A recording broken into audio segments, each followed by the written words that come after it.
Uyise uJesu Kristu.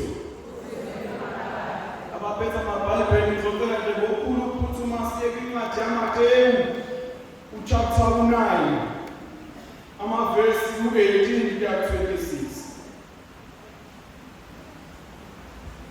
Esakhuluma lokho kubo kwafika umphathi othile wakhuleka kuye wathi, indodakazi yami isanda kufa khona manje, kodwa woza ubeke isandla sakho phezu kwayo izakuphila. UJesu wayesesuka-ke wamlandela ekanye nabafundi bakhe. Kwakukhona owesifazane owayenesifo somopho iminyaka eyi-12 wasondela emuva kwaJesu wathinta umphetho wengubo yakhe, ngokuba wayezenza ethi, uma nje ngingathinta ingubo yakhe ngizakusindiswa. UJesu waphenduka wambona wathi, yima isibindi ndodakazi, ukukholwa kwakho kukusindisile. Owesifazane wasindana leso sikhathi. UJesu esefikile endlini yomphathi ebona khona ababethi bemtshingo nesixuku esithukile, wathi kubo, dedani, ngokuba intombazane ayifile kodwa ilele. Bamhleka usuku. Uthe isixuku sesikhishiwe kwangena, wayibamba ngesandla, yavuka intombazane. Umbiko ngalokhu wasabalala kulo lonke lelo lizwe. Nalo-ke izwi lenkosi. Uyangithwalela imithwalo yami,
Sizwa uma kunendaba eyimpilile exoxwayo kuleli vangeli noma kulesi siqeshana. Sizwa kukhulunywa ngokuphiliswa kwendodakazi yomlisi othize owayebizwa ngokuba nguJerusalema igama lakhe. Sizwa futhi ngokuphiliswa kowesifazane okuthiwa wayenesifo somoya. Uma ngabe siyilalela le ndaba ephilisweni kwendodakazi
Nango wesifazane ethiwa wayesebenza ngophi iminyaka eyaze-12.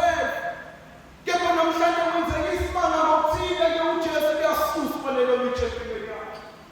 Angaze lakitshe selivale iminyaka emingaki. Kepha mina bengiyothi kangabe singenkonzo. Inkonzo yokususwa kwamanje, it's not over until God says it's over. Bantu bakaNkulunkulu, owesifazane kunento ethize engiyithandayo kule ndaba. Uma ngabe uzoyifunda kwamanye amavangeli kuthiwa lo wesifazane uyafika uza kuJesu, namavangeli athi ngabe ekhuluma athi owesifazane wena ngoba bambizi-ke ekhaya ubizwa ngesiki sakhe. Shuthi usephile yonke le minyaka ewu-12 lesi siki ebizwa ngalesi siki engasabizwa nangegama lakhe. Kepha kwenzeka isimanga mhla ehlangana noJesu.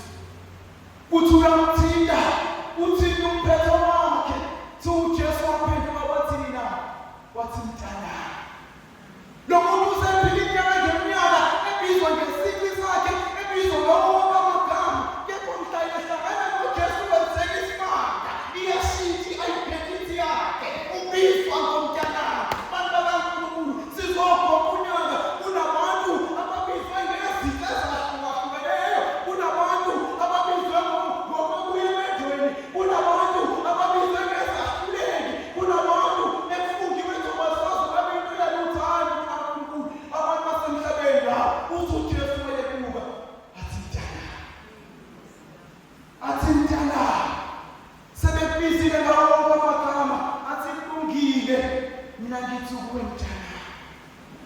Bantu bakaNkulunkulu, sengiphetha nje. Ngiyalithanda leli vangeli uma ngabe lizothi lo mlisa uma ngabe esekuJesu ezomtshela ngalesi simo sakhe, uJesu wasuka wamlandela. uJesu wasuka wamlandela.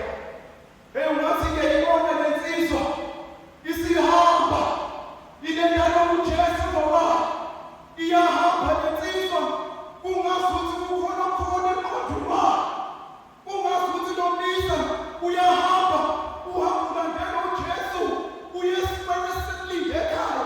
Kepha uhambe itshela ukuthi lesi simo esilinde ekhaya sesoguquka manje ngoba msahambe. Kungazuthi lo mlisa uma ehamba ebheke ekhaya uhambe uyayitshela ukuthi hayi lesi simo sikhulu impela sesiyikomile indodakazi yami, kepha manje sengihamba nongangotshwa lutho. Bantu bakaNkulunkulu, bengiyothi uma ngabe sikule nkonzo sizoba unyaka sisilungiselele kwalelo nyaka nomusha. Bengiyothi uzungasabi izinto ozobhekana nazo onyakeni omusha, ngoba wena uhambi wedwa, uhamba noNkulunkulu nazo zonke izinto ozobhekana nazo. Bengiyothi uma ngabe sizomelela kwalelo omusha, uzungasabi umuntu kaNkulunkulu. Abathi nakaseyivuka izimo uzungasuka endaweni yakho yokulinda, ngoba wena uhambi wedwa, uhamba noNkulunkulu ovusa umsebenzi wakhe. Ngisho sekufungiwe kuthiwe siyobe kuzo zonke izimo eniyokubhekana nazo, nibhekanile nezimo ngonyaka kulungile seyidlulile. Uma ngabe sizomelela ngonyaka omusha, bengiyothi kubuka kaNkulunkulu, ngisho nalana sekuvaliwe ngetshe empilweni yakho, ngisho nalana sekufungiwe kuthiwa izimo zakho ngesibindi siguquke, ngisho sekufungiwe kuthiwe sezinqobile, bengiyothi uzungasabi umuntu kaNkulunkulu. Kepha ufane nalensizwa ubhikelele phambili, noma zikhona izimo phambi kwakho, kepha ubhikelele phambili, uhambe unento eyodwa, angihambi ngedwa. Emva kwami kuhamba uNkulunkulu obona zonke izimo engiyakubhekana nazo. Kekade uma ngabe uNkulunkulu engakithi, ubani ungakho